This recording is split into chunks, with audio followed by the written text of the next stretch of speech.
महाभारत युद्ध के समाप्त होने के उपरांत एक दिन महर्षि वेदव्यास जी और श्री कृष्ण के कहने पर पांडवों ने अश्वमेघ यज्ञ करने पर विचार किया। शुभ मुहूर्त देखकर यज्ञ का शुभारंभ किया गया और अर्जुन को रक्षक बनाकर घोड़ा छोड़ दिया। वह घोड़ा जहां भी जाता अर्जुन उसके पीछे जाते। अनेक राजाओं ने पांडवों की अधीनता स्वीकार कर ली, वहीं कुछ ने मैत्रीपूर्ण संबंधों के आधार पर पांडवों को कर देने की बात मान ली। किरात, मलेच्छ व यवन आदि देशों के राजाओं द्वारा यज्ञ के घोड़े को रोकना चाहा, तो अर्जुन ने उनके साथ युद्ध कर उन्हें पराजित किया। यज्ञ का घोड़ा घूमते घूमते मणिपुर पहुंच गया। यहाँ की राजकुमारी चित्रांगदा अर्जुन की पत्नी थी और उनके पुत्र का नाम बभ्रुवाहन था। बभ्रुवाहन ही उस समय मणिपुर का राजा था। जब बभ्रुवाहन को अपने पिता अर्जुन के आने का समाचार मिला तो उनका स्वागत करने के लिए वह नगर के द्वार पर आया।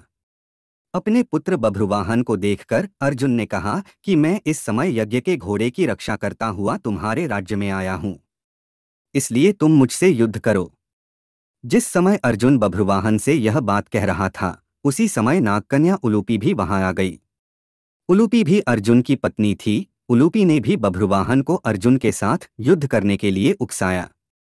अपने पिता अर्जुन व सौतेली माता उलूपी के कहने पर बभ्रुवाहन युद्ध के लिए तैयार हो गया। अर्जुन और बभ्रुवाहन में भयंकर युद्ध होने लगा। अपने पुत्र का पराक्रम देखकर अर्जुन बहुत प्रसन्न हुए। बभ्रुवाहन उस समय युवक ही था।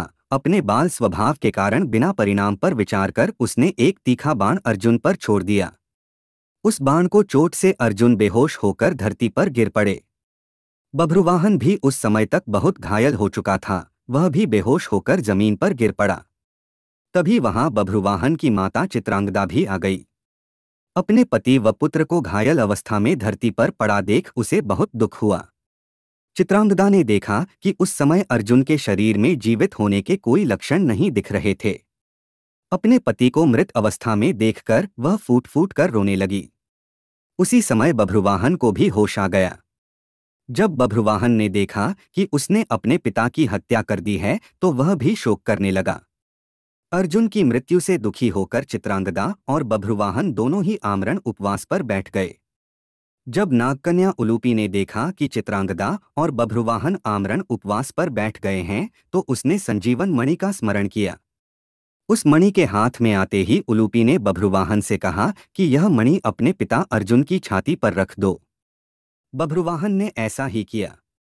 वह मणि छाती पर रखते ही अर्जुन जीवित हो उठे।